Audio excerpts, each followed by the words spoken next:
આજે આપણા જુનાગઢ જિલ્લાના સુવિખ્યાત એવા ડૉક્ટર ચીખલિયા સાહેબનો 75મો જન્મદિવસ છે. સાહેબના જન્મદિવસ નિમિત્તે આજે કલેક્ટર ઓફિસના પ્રાંગણમાં જિલ્લા પંચાયત કલેક્ટર ઓફિસ અને એસપી કચેરીના તમામ કર્મચારીઓ માટે એક નિઃશુલ્ક આરોગ્ય સેવા કેમ્પનું આયોજન કરવામાં આવ્યું છે. આ આરોગ્ય કેમ્પમાં વિવિધ રોગો માટેની ચકાસણી અને સાથે સાથે નિઃશુલ્ક દવાઓ પણ આપવામાં આવે છે. ઉપરાંત ઘણા બધા લોકો આમાં બ્લડ ડોનેશન પણ કરવાના છે.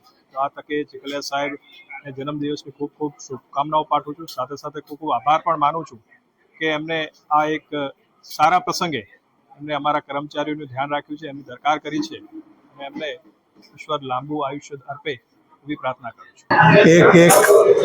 1/1/1951થી શરૂ થયેલી આ જીવન યાત્રા આજે 1/1/2026માં 75 વર્ષ પૂરા કરી અને 76મા વર્ષમાં આજે મારું જીવન પ્રવેશ કરી રહ્યું છે.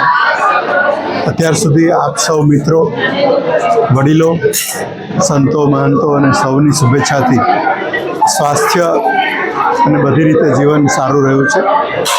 આપણા આશીર્વાદથી હજી વધુ ને વધુ લોકોને, આ વિસ્તારના લોકોને અને જ્યાં જ્યાં જરૂર હોય તે બધા લોકોને એક સેવા કરવાની તક મળી રહે એવું પ્રભુ તંદુરસ્ત જીવન આપે એવી પ્રભુને હું પ્રાર્થના કરું છું.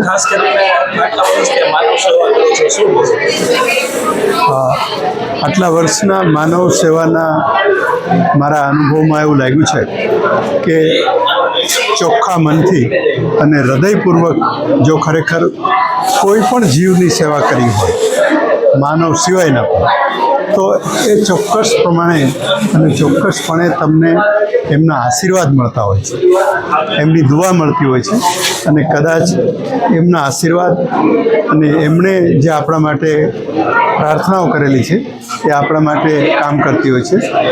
કારણ કે ભલે બહારથી સ્વસ્થ લાગીએ છીએ પણ 3 સ્ટેન્ટ સાથે જીવું છું અને 3 સ્ટેન્ટ સાથે પણ આજે આ પ્રકારની વસ્તુઓ કરવાનું જે મારું બળ મળે છે એ સૌના આશીર્વાદ સિવાય શક્ય જ નથી.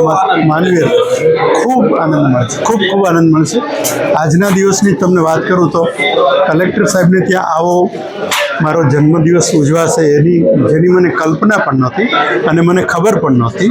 અને આ લોકોએ જે આયોજન કર્યું અમારી ટીમે અને આપ સૌ મિત્રો, આપ સૌ મીડિયાના મિત્રો, ઇલેક્ટ્રોનિક્સ, પ્રિન્ટ, આ બધા લોકોએ વારંવાર મને પ્રોત્સાહિત કર્યો છે અને હજી એ તમારા બધાના સહકારથી જે પોઝિટિવ વાઇબ્રેશન તમે લોકો મારા માટે આપો છો એ મારા જીવનમાં ખૂબ અગત્યનું છે અને આપણે વર્ષો સુધી આ પ્રકારે કામ કરતા રહીશું.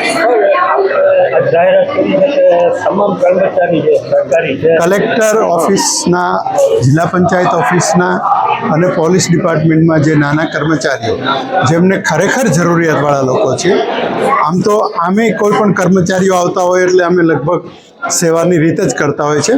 આજે વિશેષ એક મેસેજ આપ્યો, પણ આ કાર્ય તો અમારું વર્ષોથી ચાલુ જ છે કે કોઈ પણ કર્મચારી જિલ્લા પંચાયતમાંથી આવે, કલેક્ટરમાંથી આવે, નાનો પોલીસવાળો આવે, નાનો પટ્ટાવાળો આવે, કોઈ ઘરકામ કરતા બહેનો આવે, કોઈ બીજું આવે, એમના તો આ બધી વસ્તુઓ ચાલુ જ છે. પણ અત્યારે ખાલી એક જાહેરાતના સ્વરૂપમાં થઈ, બાકી આ વસ્તુ તો આપણા માટે ચાલુ જ છે. ઇવન ઘરકામ કરવાવાળા બહેનો અમારે ત્યાં ઘણી વખત આવે, કોઈને ત્યાં 5-6 ઘરના કામ કરતા હોય, અમારા સ્ટાફે 300 રૂપિયા લીધા હોય તો ઇમિજિએટલી રિટર્ન કરે છે એવી હજી ગઈકાલ સુધીના બનાવો તો એ પ્રકારનો રહે છે. એટલે એમાં કંઈ નવું નથી, એ તો અમે કરીએ જ છીએ.